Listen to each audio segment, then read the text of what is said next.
Ceci est un livre audio autogénéré par Google. Résumé.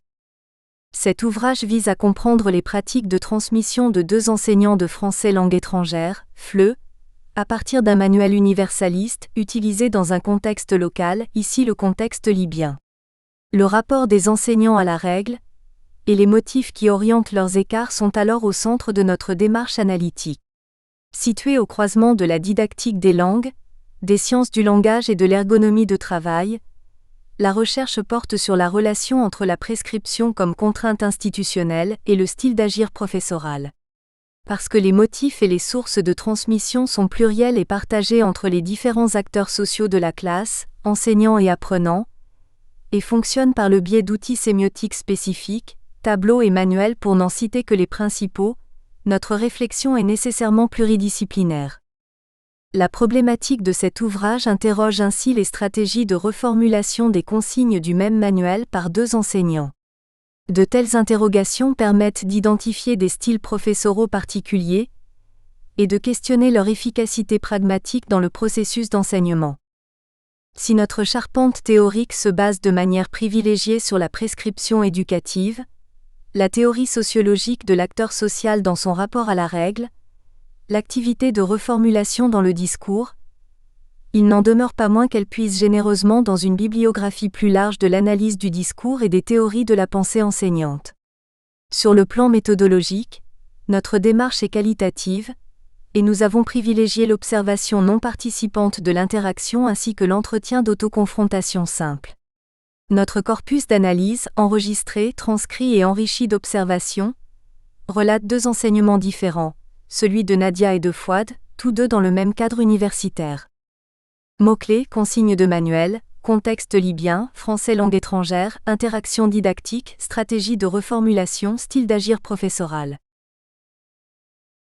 Abstract. This thesis aims to understand the transmission practices of 2 teachers from a universalist handbook, used in a local context.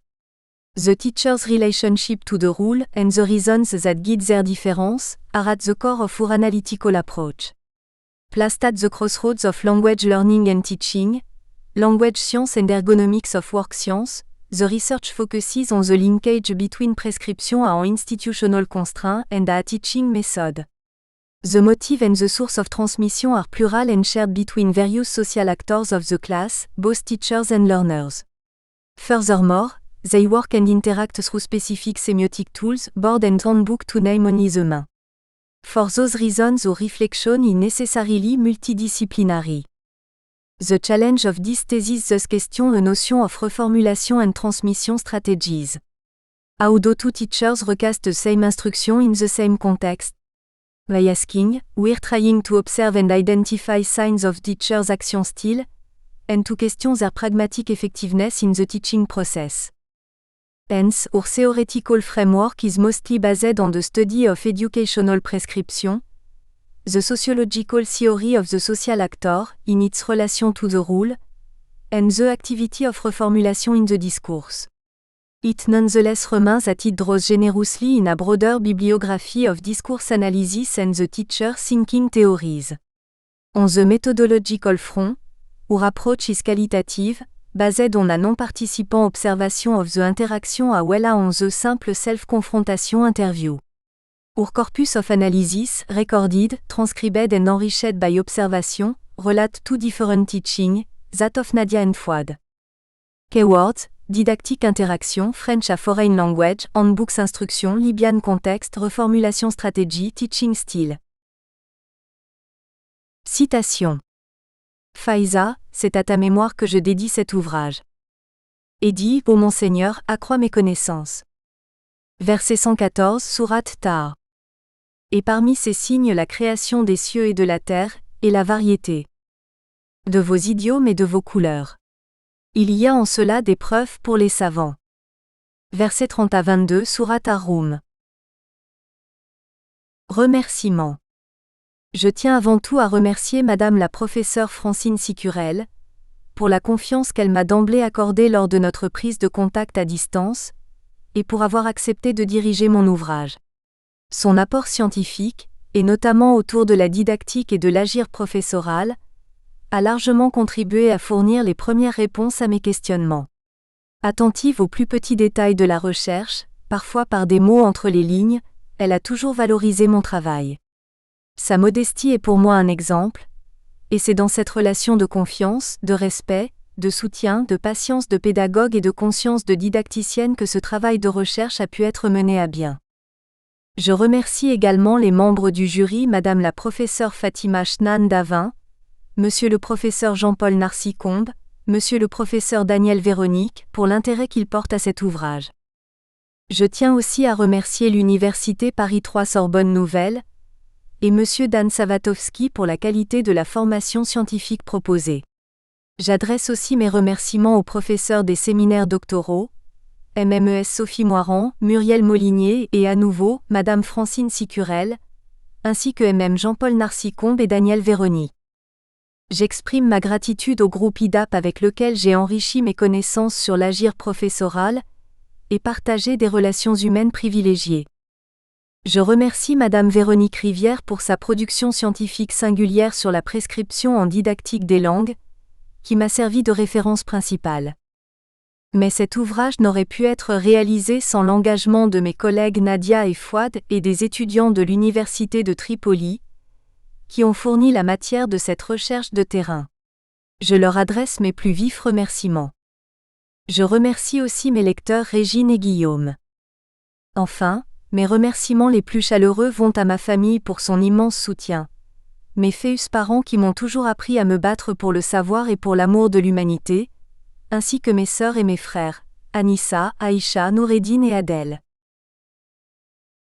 Introduction générale. Il convient, avant toute chose et en guise de préambule, de situer les conditions d'émergence de cet ouvrage. On pense en effet que c'est par le dévoilement de ses racines que l'on comprendra les embranchements de l'ouvrage, son tronc principal ainsi que ses fruits potentiels. C'est tout d'abord en tant que professeur que nous entamons ce travail. Pour cause, avant d'occuper depuis 2002 un poste de professeur de FLE à l'Université de Tripoli, nous avons enseigné dans le secondaire dans cette même ville. Ces expériences ont sédimenté un parcours enseignant riche et diversifié, constitué par des interactions singulières avec une multitude d'apprenants, mais aussi par des situations de classe sans cesse nouvelles. Ce vécu a participé d'une formation enseignante qui s'est d'autant faite par la pratique que dans un enseignement théorique. Ce faisant, nous avons rencontré certaines limites de cet apprentissage en contexte lycéen, au sein de la faculté des langues de l'Université de Tripoli. C'est donc à ce moment de transition, du passage de l'enseignement secondaire à universitaire, que nous avons commencé à dessiner un projet de recherche. S'il n'était pas encore formellement énoncé, défini ou encore entamé, il n'en demeure pas moins que le fait d'avoir eu conscience à ce moment-ci de certaines limites dans notre pratique a été l'élément déclencheur de ce projet. Et parce que nous sommes convaincus de la nécessité de rapprocher la pratique professionnelle du monde de la recherche, l'idée d'une construction de connaissances en étant tout à la fois praticien et chercheur a semblé idoine pour concrétiser ce projet. La complexité des situations éducatives que nous avons pu rencontrer, et que chaque enseignant est susceptible de rencontrer, n'a pas trouvé de réponse dans une structure théorique disjointe d'un monde dit pratique. C'est pourquoi nous avons cherché des réponses dans un courant de pensée pragmatique, liant l'université au milieu scolaire. Dès lors, la volonté de réfléchir aux pratiques enseignantes, qu'elles soient du secondaire ou universitaire, tout en étant soi-même professeur, donne une saveur particulière à la recherche. Le champ de prospection d'un tel projet est autant interne qu'externe, et amène autant à interroger la pratique enseignante d'autrui que la sienne. Une telle recherche enseignante ne peut être que collaborative et par conséquent polyphonique. Nous devons ce travail à toutes nos lectures, rencontres, à tous les acteurs qui ont participé de près ou de loin aux réflexions sur l'action enseignante. En y participant, ils sont devenus co-constructeurs d'une connaissance et véritablement acteurs de cette recherche collaborative. C'est cette interaction praticien-chercheur autour d'un terrain d'études spécifique qui a semé les premiers grains de cet ouvrage. Nous trouvons juste ici d'affirmer cette position épistémologique de chercheur collaboratif, puisqu'elle exprime nécessairement une porosité avec les objets de sa recherche. Force est de constater que notre travail se situe à la croisée entre activités de recherche et de formation. Ces deux activités tiennent autant pour les enseignants mis à contribution dans cette recherche, que pour nous-mêmes. Nous sommes rentrés ensemble dans une démarche de compréhension puis de perfectionnement sur divers aspects de nos pratiques professionnelles. Ce dispositif scientifique expérimental permet à la fois d'investiguer un objet de recherche, en notre cas l'agir enseignant et les motifs de son action, et d'entrer dans une logique de formation en répondant à des besoins de développement professionnel. Ainsi donc, on retient à ce stade une double identité, de recherche et de formation, et qui n'est rendue possible que par le partage d'une relation de confiance. Confiance dans le fait que la recherche améliore la pratique enseignante, et confiance que cette même pratique puisse éclairer la recherche. Les conditions de notre recherche ont été déterminantes dans l'actualisation de notre démarche scientifique. Nous avons constitué notre terrain autour de l'étude de deux classes différentes, et dont les conditions d'observation et d'analyse scientifique ont été malgré tout similaires. Ces classes prennent toutes deux place dans un contexte libyen. Elles sont des classes universitaires de même niveau B1 selon le CECR, de l'Université de Tripoli, ayant des publics d'apprenants similaires et partageant le même manuel d'études, Rond.2, RP2, édition EMDL 2004. Ces conditions de terrain nous ont amenés à affiner notre démarche problématique et à formuler trois questions principales. Comment une règle générale valable pour tous et donc pour des individus irréels, abstraits et désincarnés que constituent les professeurs destinataires de la méthode, pourrait-elle optimiser au mieux les façons d'agir d'un enseignant qui lui-même est un individu singulier, possédant une histoire, une formation, des croyances, une représentation du monde et un vécu singulier? Comment deux enseignants travaillant dans le même contexte institutionnel, à partir d'un même manuel et devant un public d'apprenants de niveau comparable, organisent-ils leurs actions didactiques? Plus encore, existe-t-il des facteurs d'influence sur l'agir professoral de chacun des deux enseignants et si oui, quels sont-ils?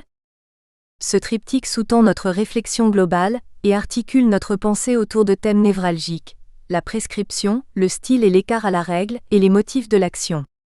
L'exploration pragmatique de ces thèmes constitue la trame organisatrice de l'ouvrage, ainsi que la réponse à nos principaux objectifs.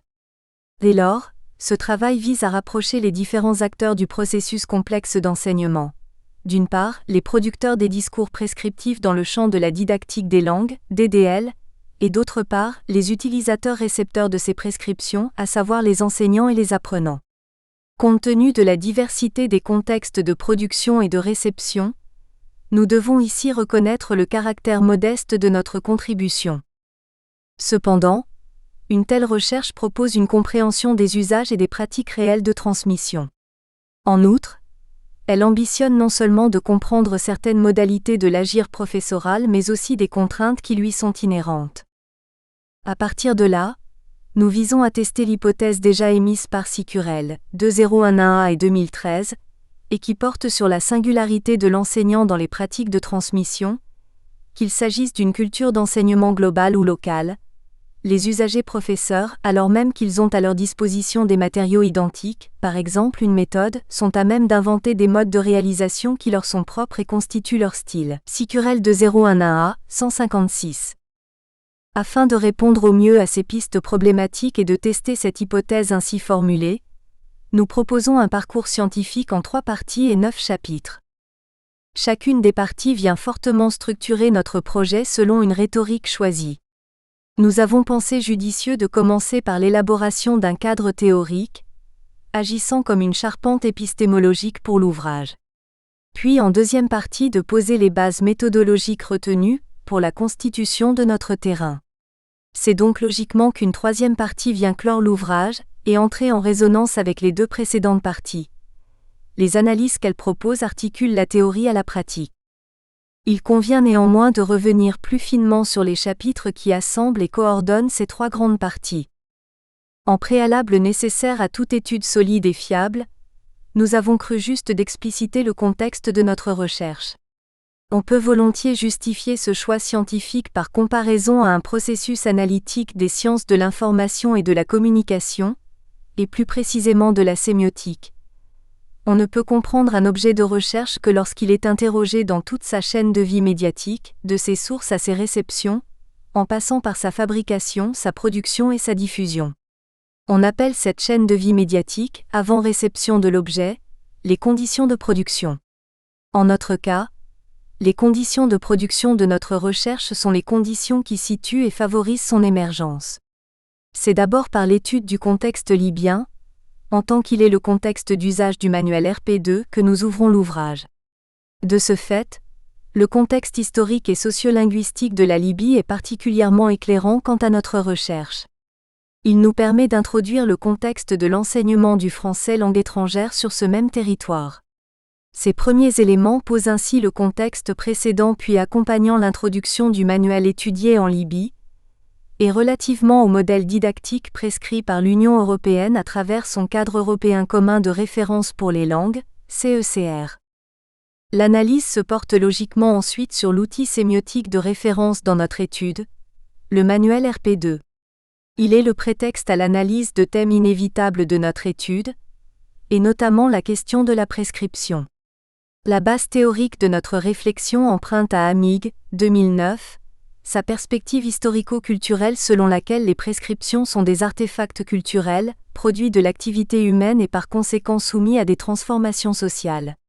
Il faut ici garder au centre de sa réflexion la dimension politique de la prescription, en tant qu'elle vise à organiser une activité collective et individuelle. C'est pourquoi la mise en lumière du cadre prescriptif du manuel nous propulse dans le CECR et sa perspective actionnelle. Une telle conception didactique et pédagogique nous amène à interroger la dimension pragmatique du langage, et par conséquent la dynamique prescriptive, loin d'une norme minéralisée et strictement figée. L'outil manuel concentre ses perspectives théoriques et pragmatiques, et c'est pourquoi nous en proposons une vaste définition ainsi qu'une étude sémiotique plus fine du manuel RP2. Pour toute prescription, il existe une appropriation, pour toute règle, un écart. Il convient alors de nuancer l'apparence normative du manuel et des prescriptions, par la capacité d'action de l'enseignant à travers un style d'agir professoral. En outre, son agir, matérialisé par un style, doit être questionné sous le prisme de la croyance. Cette dernière est entendue comme la grille d'interprétation de l'acteur social. Elle se mue alors en véritable outil pour celui-ci, et dont la plasticité permet qui de réajuster ses actions, qui sa croyance, et cela en vertu d'un contexte spécifique. Cet outil vient s'inscrire dans un ensemble de ressources curriculaires, qui permettent à l'enseignant de planifier, ou encore d'orienter le traitement cognitif du cours. L'enseignant est ainsi à même d'organiser son cours et de mettre en place le point central de son projet éducatif, à savoir, ses pratiques de transmission. Ces pratiques font suite aux ressources curriculaires, et à la croyance en ce qu'elles sont des pratiques langagières didactiques et des pratiques interactionnelles, dirigées par un locuteur vers un public afin que celui-ci puisse s'approprier des savoirs et savoir-faire. Ainsi donc, l'on perçoit le style à partir d'observations plurielles, mais c'est cependant dans une verbalisation privilégiée qu'on le retrouve, la reformulation. Et c'est plus précisément l'interaction oralographique qui propose un schéma d'étude privilégié de la reformulation. Par son va-et-vient entre l'écrit et l'oral, cette forme particulière d'altération énonciative est le lieu pour saisir la logique de l'enseignant. Logique pour la reformulation d'une consigne source, et de sa représentation de l'action de la consigne en fonction de ce qu'il vise à transmettre. Ce chapitre sur la reformulation donne l'occasion de réfléchir aux compétences de l'enseignant et à ses gestes professionnels. Ce sont donc des développements qui nous seront précieux plus tard, dans l'analyse des matériaux récoltés lors du terrain. Le cadre méthodologique offre la possibilité de raconter l'origine de notre recherche. Le premier temps vise à rendre visible notre parti pris dans cette recherche, et donc d'avoir un regard critique sur notre démarche et notre situation de chercheur. Mais c'est aussi le moment d'exposer notre démarche de recherche et notre mode de production de connaissances. L'établissement de notre terrain d'étude vient dans un second temps. Il convient dès lors de présenter le profil des participants de l'étude et la constitution de notre corpus. Les méthodes d'observation, de confrontation et de transcription des données y sont détaillées et justifiées. Ce faisant, en nous inscrivant dans une démarche d'analyse du travail de l'enseignant, nous avons retenu la méthode d'une observation non participante avec prise de notes et enregistrement de séquences vidéo dès lors que c'était possible, et de l'entretien d'autoconfrontation simple. Il faut ici mentionner un point incontournable de ce chapitre et par conséquent de cet ouvrage, à savoir la prise de conscience par chaque interactant du statut de chacun. Les interactions résultantes entre nous tous, sujets assumant des places différentes, en ont forcément été modifiées. Plus encore, le caractère de cette recherche est collaboratif, et la production de connaissances est le fruit des interactions entre tous les acteurs sociaux de la classe. Les analyses viennent clore logiquement ce travail, après avoir posé un cadre théorique puis méthodologique à notre recherche. Nous visons ici par l'analyse des interactions oralographiques en classe, l'étude des pratiques de transmission de chaque enseignant Nadia et Fouad, et ce, à partir d'un même manuel. Ces observations nous permettent de comprendre comment ils pensent leur planification et la mettent en œuvre. Nous interrogeons enfin la portée pragmatique effective de ces pratiques, afin de s'inscrire dans une dynamique de compréhension puis de perfectionnement de nos agirs conjoints. Première partie, contexte et cadre théorique. Chapitre 1, le contexte libyen de l'enseignement du FLE. Le propos de ce chapitre vise à permettre une compréhension du contexte libyen en tant que contexte d'usage du manuel Rond.2, désormais RP2. Pour ce faire, et après avoir défini la notion de contexte, nous présenterons un aperçu du contexte sociolinguistique, puis nous introduirons celui de l'enseignement du français langue étrangère. Enfin, nous exposerons la démarche éducative d'innovation du curriculum et d'adoption du manuel à l'Université de Tripoli. 1. Le contexte, une notion en mutation en didactique des langues. Durant les 3 dernières décennies, la notion de contexte en DDL ne renvoie pas seulement à la dimension linguistique de transmission du savoir. Elle fait également référence, comme le rappelle Beaco-Schiss, Sicurel 2005/5, à la pluralité des conditions de transmission de savoir. On considère comme déterminant pour la connaissance didactique le poids des facteurs nationaux, linguistiques, ethniques, sociologiques et éducatifs. Cette orientation minimise ainsi l'idée d'une normalisation méthodologique et met en valeur les particularités des divers contextes. Dans la cohérence de notre positionnement scientifique et des outils mobilisés dans ce travail, il convient de faire un rappel d'une notion de science du langage, et par extension de l'information et de la communication. En effet, cette notion de contexte se rapproche de la notion de situation de discours, qui semble catalyser les problématiques inhérentes à la terminologie de contexte.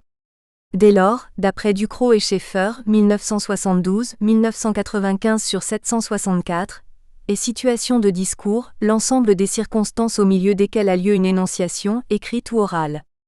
Il faut entendre par là à la fois l'entourage physique et social où elle prend place, l'image qu'en ont les interlocuteurs, l'identité de ceux-ci, l'idée que chacun se fait de l'autre, y compris la représentation que chacun possède de ce que l'autre pense de lui, les événements qui ont précédé l'énonciation, notamment les relations qu'ont eues auparavant les interlocuteurs et les échanges de paroles où s'insère l'énonciation en question. Ce faisant, l'avènement du CECR pour les langues CECR, en 2001, conçu comme un outil incontournable en DDL pour la conception des manuels, rend opérationnelle cette idée. Le concept prend forme sous l'émergence de la contextualisation, qui s'inscrit alors dans une perspective plus dynamique et instable, de circulation de savoir en DDL, Castellotti et Moore, 2008, 195, cité par Robert et Rosen, 2010. Le contexte défini dans le CECR se rapproche de l'acception scientifique discursive et énonciative, et renvoie à l'Europe comme espace géographique, au contexte institutionnel, socio-éducatif, au contexte mental d'utilisation de la langue par les locuteurs, à la linguistique, phonétique, morphologie, ainsi qu'à l'évaluation, Robert et Rosen 2010/66. De ce fait, les concepteurs du CECR définissent le concept comme renvoyant à la multitude des événements et des paramètres de la situation, physique et autres, propres à la personne mais aussi extérieure à elle, dans laquelle s'inscrivent les actes de communication. En revanche, la contextualisation définie par Castellotti et Nishiyama est la reconstruction d'objectifs situés à partir d'orientations fondamentales explicitées concernant les dimensions linguistiques et culturelles et leur apparition, en fonction de traditions, de demandes d'attentes et de besoins différents, de manière à la fois diversifiée et plus transversale. Castellotti et Nishiyama, 2011/15. C'est à partir de ces deux concepts que nous prévoyons d'éclairer le contexte libyen.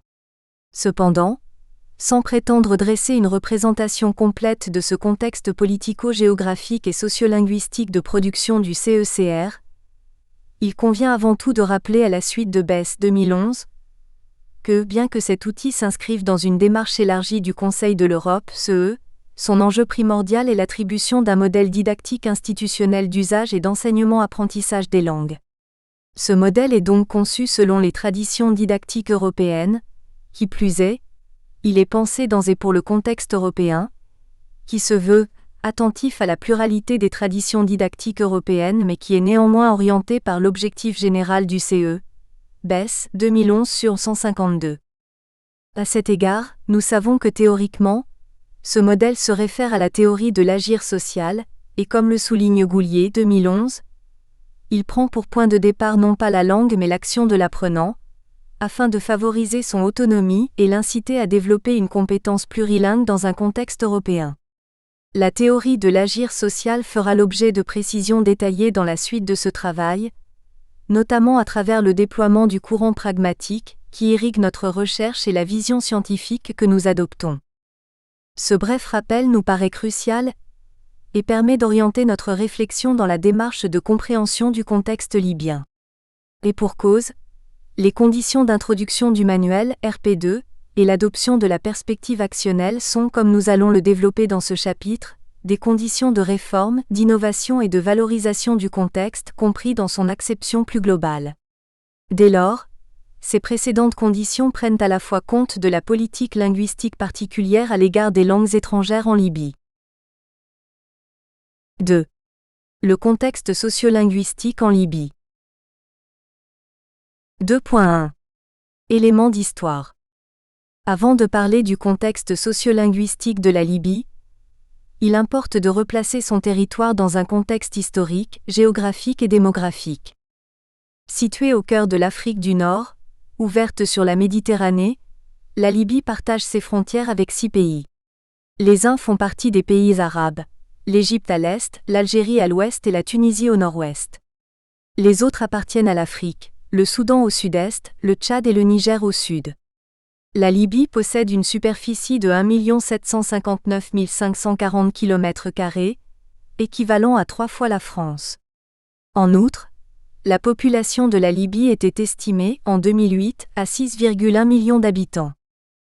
Le territoire de l'actuelle Libye a été, au cours de l'histoire, dominé par divers peuples et États dont l'Empire romain, l'Empire byzantin, la conquête arabo-musulmane, l'Empire ottoman, et la colonisation par le Royaume de l'Italie, 1911 à 1943.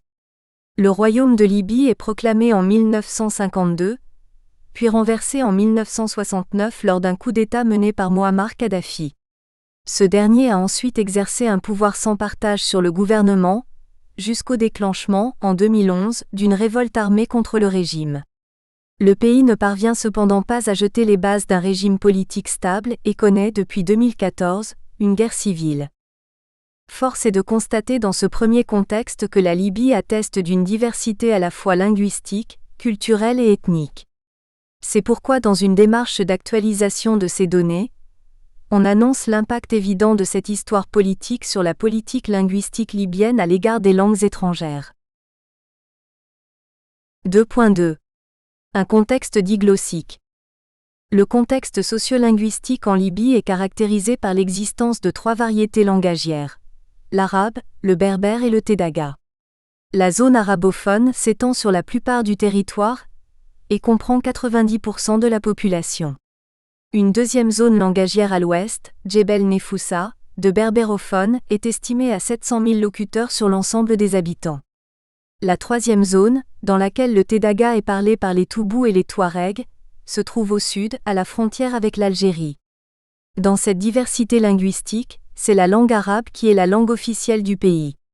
La Libye, comme tous les pays du monde arabe, est déterminée par une situation diglossique où 2 variétés de la langue arabe sont pratiquées, l'une à l'écrit, l'arabe dit littéraire, standard et moderne, qui constitue une évolution de l'arabe classique, la langue du Coran, et l'autre étant essentiellement utilisée à l'oral, soit l'arabe dialectal.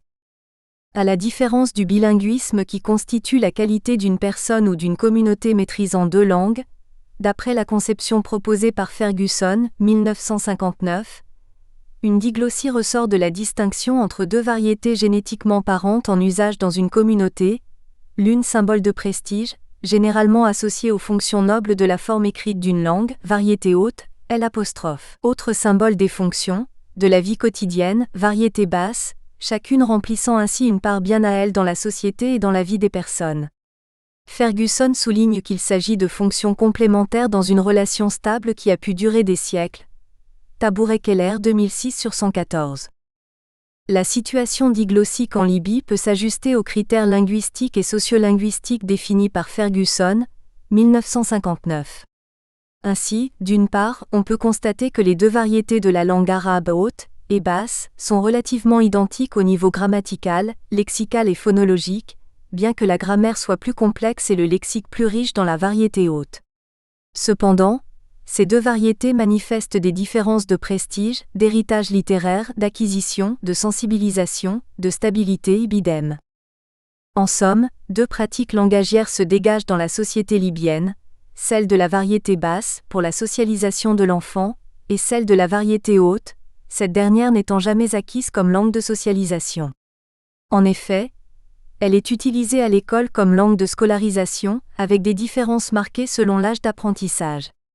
Dès lors, le contexte de la diglossie influe directement sur l'acquisition de la langue maternelle, la scolarisation des enfants, ainsi que sur la représentation des deux fonctions de l'oralité et de l'écriture dans la société. En réalité, l'arabe standard est considéré par certains auteurs comme une langue étrangère pour l'enfant lorsqu'il entre à l'école, dans la mesure où il la découvre seulement dès sa première année de scolarité.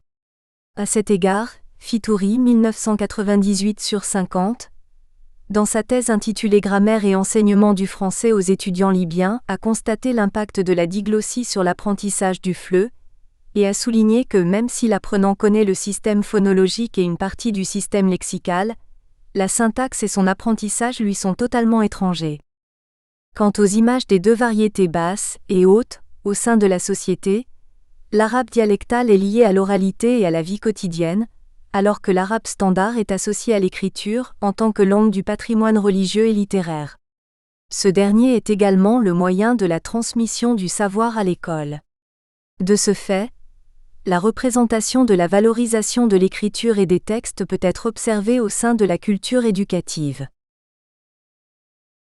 3. L'enseignement du français en contexte libyen. Avant d'entrer dans le sujet de cet ouvrage, soit un des aspects de l'enseignement du français comme langue étrangère en Libye, il importe de souligner le poids du contexte socio-historique dans le système éducatif libyen. Dans ce cadre, il faut remarquer de prime abord la prépondérance de la culture religieuse sur le territoire.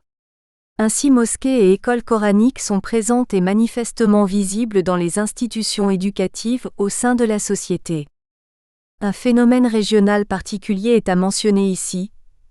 Il s'agit des voyages à la recherche du savoir. Les Libyens ont eu recours dans le passé, avant la fin de la période turque, à des séjours dans des pays voisins ayant des infrastructures scolaires et universitaires plus évoluées, et par conséquent plus propices à produire et diffuser des savoirs. On peut citer parmi eux l'Égypte ou la Tunisie. Ce n'est qu'en 1888, donc vers la fin de la période turque, que l'enseignement moderne est apparu. Plusieurs institutions voient le jour en Libye cette même année, parmi lesquelles des écoles spécialisées militaires, arts et métiers, des jardins d'enfants, des écoles préparatoires modernes, etc. Certaines majeures sont mentionnées ci-dessous. Une école militaire à Tripoli. Des écoles préparatoires modernes. 2 instituts de formation d'enseignants, Tripoli-Benghazi. 2 écoles d'arts et métiers, Tripoli-Benghazi. Des écoles italiennes et juives. Les jardins d'enfants. Durant l'occupation italienne, 1911 à 1943, et bien que des écoles aient été créées, il faut reconnaître que la préoccupation éducative des Italiens a été limitée. Il faut ajouter à cela qu'à travers cette longue guerre avec l'Italie, les Libyens ne fréquentaient pas outre mesure ces établissements, craignant d'y perdre leur foi et leurs valeurs religieuses. Al-Shibani, 2001 sur 277. C'est au cours de l'administration britannique et française du pays que l'enseignement moderne a débuté. On recense donc 3 périodes distinctes concernant l'enseignement du français en Libye, et qui correspondent à cette évolution historique. La première période concerne la sphère privée et est relative à des circonstances culturelles et politiques au XIXe siècle. La deuxième est politique et a lieu pendant l'administration française au Fezzan 1944 à 1955. Enfin la troisième, celle qui nous intéresse plus spécifiquement dans notre recherche, est éducative et relève de la sphère publique et commence après l'indépendance et la création de l'État libyen en 1952. 3.1. Le français comme langue d'usage des religieux et de l'enseignement. Il apparaît pertinent ici de souligner 3 moments forts de l'établissement de la langue française en Libye. On commence ainsi en 1804, date à laquelle le français est introduit dans l'école juive de Tripoli et devient par là même une langue d'usage du religieux. C'est à ce titre qu'El Rifai souligne que la première école a été fondée par les Juifs en 1804, sous l'égide de l'Union mondiale juive. Elle était destinée à enseigner aux jeunes Israélites l'hébreu et la langue française jusqu'en 1911. À partir de cette date, on a ajouté au programme de cette école l'enseignement de la langue italienne, El Rifai 1979 sur 17, cité par El Tarouni 2015. En outre, vers la fin de ce XIXe siècle, un deuxième moment historique est à situer. Celui lié à l'accélération du processus d'occidentalisation de la Libye, Rossi 1979, ou lorsque des écoles étrangères françaises, anglaises et italiennes sont ouvertes à Tripoli. À ce propos, El Rifai avance qu'en 1887, des religieuses françaises dirigeant une école à Tripoli enseignaient en français. Enfin, la troisième période est liée à l'administration française du territoire de Fezzan, où le français est devenu la langue d'enseignement, 1944 à 1955, dans la mesure où ce territoire était administrativement et financièrement intégré à l'Algérie. À la Seconde Guerre mondiale, les Alliés envahissent la Libye qui échappe de fait au contrôle des Italiens. En janvier 1942 est signé un accord à Tripoli entre les autorités britanniques et les forces françaises, et qui légalise au profit des Français l'administration de leur conquête. Le 11 avril 1943, le territoire du Fezzan-Ghadamès est créé. Le français jouit alors d'un statut de langue d'enseignement selon le même programme que les 2 colonies françaises voisines, l'Algérie et la Tunisie. À l'heure de l'évacuation des Français du territoire libyen, 1955, des conventions culturelles de coopération dans le domaine de l'éducation furent signées entre la Libye et la France, qui consistaient, pour le côté libyen, à encourager l'enseignement de la langue française en Libye, et du côté français, à accorder des bourses de recherche scientifique aux étudiants libyens dans les institutions françaises. 3.2. Le français comme langue étrangère dans le système éducatif libyen. L'introduction de la langue française comme pour celle de la langue de Shakespeare dans le système éducatif public, en tant que langues étrangères, a eu lieu juste après la découverte du pétrole dans le pays, en 1958. Dès lors, afin de s'adapter aux bouleversements économiques du pays, la connaissance de langues étrangères devenait indispensable. L'objectif de l'enseignement des langues étrangères était plutôt orienté vers l'anglais, reconnu comme première langue étrangère et instrument de communication scientifique au niveau universitaire. De nos jours encore, la langue anglaise est introduite bien avant le français, à partir de l'école préparatoire, où elle est une matière obligatoire jusqu'au baccalauréat. Quant au français, comme nous allons le voir, il est intégré dans le cycle secondaire et à l'université selon la politique linguistique du pays. Cependant, avec son statut de langue étrangère, il est utilisé dans les domaines éducatifs, de la traduction, ou encore dans le secteur socio-économique en lien avec les entreprises francophones. Il en ressort que, comme le souligne Miled 2010, ce peu de proximité avec le monde francophone en comparaison avec l'anglophonie, crée avec la langue arabe des liens plus ou moins neutres et de type attractif et exotique. Il jouit d'une perception plutôt positive due essentiellement à ce degré d'anxiété. Il ne concurrence pas l'arabe dans ses fonctions socioculturelles et scolaires, et ne s'appuie pas à supplanter l'anglais, Miled 2010 sur 161. 3.3. Le français au cycle secondaire. L'année 1961 a constitué la date des débuts de l'enseignement scolaire du français dans le système éducatif libyen. Depuis cette date, le français est enseigné comme matière obligatoire au cycle secondaire. En 1968, le français a été introduit pour l'école préparatoire. Dans le cycle secondaire, le FLE est enseigné comme matière obligatoire dans les sections lettres et sciences. Depuis 1961, l'enseignement du français était fixé à 3 ans dans les lycées. En outre, les lycéens de section lettres pouvaient choisir la langue française comme filière d'études à la faculté de pédagogie, et ce, dès 1965, afin de devenir enseignant de français dans les lycées. La situation est restée inchangée pendant 21 ans, période durant laquelle le français a été enseigné dans les lycées et à la faculté de pédagogie, dans un objectif commun de formation d'enseignement pour les lycées. 3.4. Une rupture de l'enseignement du FLE. Les relations de la Libye avec l'Occident ont connu des tensions pendant les années 1980, et notamment avec le conflit tchado-libyen, 1978 à 1987. Le résultat de ces tensions est notable sur la politique linguistique relevant de l'autorité du régime. De là, l'année 1986 a marqué l'histoire de l'enseignement des langues étrangères. Une décision ministérielle fut prise par le secrétaire de l'Éducation concernant la suppression des langues étrangères de l'ensemble du système éducatif sous prétexte que la langue représentait la culture étrangère. Devant l'ampleur des conséquences de cette décision sur les études universitaires, notamment dans les facultés de sciences où l'anglais constituait déjà la langue d'enseignement privilégiée, la langue anglaise a été réintroduite en 2000 pour les cycles secondaires et universitaires. Quant au français, il a été réintroduit uniquement au niveau du cycle universitaire. Parallèlement, le département de français de la faculté de pédagogie de l'université de Tripoli, qui pendant 20 ans, 1965 à 1985, a eu pour mission la formation des enseignants du secondaire, a été transféré en 1988 au Centre d'enseignement des langues, puis en 1990 à la Faculté des langues pour former des traducteurs au lieu de former des enseignants, dans la mesure où le FLE était plus enseigné au secondaire. 2 décennies, 1986 à 2007, de rupture règne ainsi sur l'enseignement du FLE au cycle secondaire en Libye. 3.5. La réforme éducative au cycle secondaire. Dans le cadre du retour de la Libye dans la communauté internationale, et du renforcement des relations libyo-françaises, l'orientation de la politique linguistique à l'égard des langues étrangères s'est dirigée vers une ouverture à l'Occident par la promotion de l'apprentissage de langues étrangères. C'est ainsi qu'en 2007 l'enseignement du français a été réintroduit dans 10 écoles pilotes de spécialisation, chacune située dans 10 villes libyennes. Dans ces écoles pilotes, le français est l'une des branches étudiées à côté de l'anglais et des langues africaines, le swahili et le haussa. Ces écoles pilotes visent la spécialisation en langue et préparent les lycéens sur 3 ans à poursuivre dans ce cursus universitaire.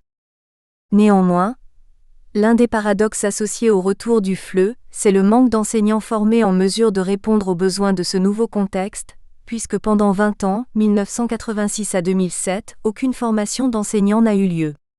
La réintroduction s'est réalisée avec des enseignants formés à la faculté de pédagogie avant 1986, ou à la faculté des langues, et qui n'ont pas été sensibilisés au renouvellement méthodologique parcourant le terrain didactique. Le trait le plus marquant de ces renouvellements est le passage de la méthodologie audiovisuelle à l'approche communicative et à la perspective actionnelle. Après la révolution de 2011, un second retour du FLE a eu lieu dès la rentrée scolaire 2012-2013. En effet, le FLE a été réintroduit au niveau national en première année du cycle secondaire, en tant que matière obligatoire, à raison de 2 cours de 45 minutes par semaine. Nous considérons que cette réintroduction a constitué une évolution très importante dans l'histoire du FLE en Libye, ayant joué sur le statut du français et permis le retour d'un public de jeunes motivés à l'apprentissage de cette langue. Malheureusement, en 2014, l'enseignement du FLE a de nouveau été gelé en raison du manque d'enseignants. C'est une conséquence directe du changement de statut du département de français de Tripoli, lequel ne forme plus d'enseignants du secondaire, si bien qu'actuellement, le nombre d'enseignants ne satisfait pas la demande. 3.6. Le français langue étrangère à l'enseignement supérieur. Le fondement du système de l'enseignement supérieur en Libye, et notamment du français langue étrangère, FLE, est corrélé à la fondation de l'État moderne après l'indépendance, 1952. L'objectif était de créer un cadre à la fois professionnel et éducatif pour le pays, et où la communauté internationale aurait un rôle à jouer dans ce système. La première université libyenne a été instaurée à Benghazi, deuxième ville, en 1955, sous le nom de l'Université libyenne, avec la seule faculté de lettres et 31 étudiants inscrits. Étant donné les circonstances politiques, le pays a dû faire appel à l'étranger. Le corps professoral de philosophie, histoire, géographie et littérature arabe venait d'Égypte, un professeur de langue anglaise venait du Royaume-Uni, et le doyen fut nommé par le gouvernement des États-Unis. En 1956, une faculté de sciences a été inaugurée à Tripoli, puis une faculté de droit a ouvert ses portes à Benghazi en 1962, auxquelles ont succédé, en 1975, une faculté d'économie et une autre d'agronomie à Tripoli. Avec la coopération de l'UNESCO, deux facultés, celle des études techniques en 1961 et la haute faculté des enseignants en 1965, ont été mises en place. C'est dans ce contexte qu'un département de FLE a été fondé dans la haute faculté des enseignants, introduisant ainsi cette discipline dans l'enseignement supérieur par la formation des enseignants du secondaire. Ultérieurement, cette haute faculté est devenue la faculté de pédagogie. Le département de français à l'université de Tripoli, désormais DFUT, était pionnier en matière de diffusion du FLE, avec des objectifs spécifiques de formation professionnelle. L'enseignement du FLE s'est étendu, d'abord à Benghazi où un département de français a été fondé en 1973, puis dans tout le pays. Actuellement, la Libye compte au total 10 départements de français répartis au sein des universités. Une autre institution en matière de formation de didactique du FLE, l'Académie des hautes études, a été fondée en 1998 à Tripoli avec 2 annexes à Benghazi et Misurata. Là, le programme d'études s'étale en 2 années académiques. Il offre aux étudiants de licence souhaitant poursuivre leurs études une formation en didactique du FLE, à la fin de laquelle un diplôme de magistère, Master 2, est délivré. 3.7. Le département du FLE, à l'Université de Tripoli. À la lumière de ces données historiques sur la constitution de l'enseignement supérieur en Libye, il convient de souligner que la diffusion de la langue française et la formation de futurs enseignants du secondaire, qui s'étendent sur plus d'un demi-siècle, ont connu diverses périodes aussi bien de développement que de déclin, en lien avec la politique linguistique et éducative du pays. Entre 1965 et 1986, l'orientation pédagogique de la formation a connu une époque florissante avant les 2 décennies de rupture au secondaire mentionnées précédemment. La formation se déroulait alors en 4 années, à l'issue desquelles l'étudiant obtenait une licence en pédagogie. Le programme se partageait entre cours théoriques et stages de pédagogie pratique au sein des écoles secondaires. Outre cette formation, la 2e année était consacrée à des stages dans des institutions de formation pédagogique en France, dont le Centre international d'études pédagogiques, CIEP de Sèvres et le Centre d'approche vivante. Nous espérons que vous avez apprécié cet aperçu. Pour continuer à écouter ce livre audio sur Google Play Livres, utilisez le lien dans la description de la vidéo.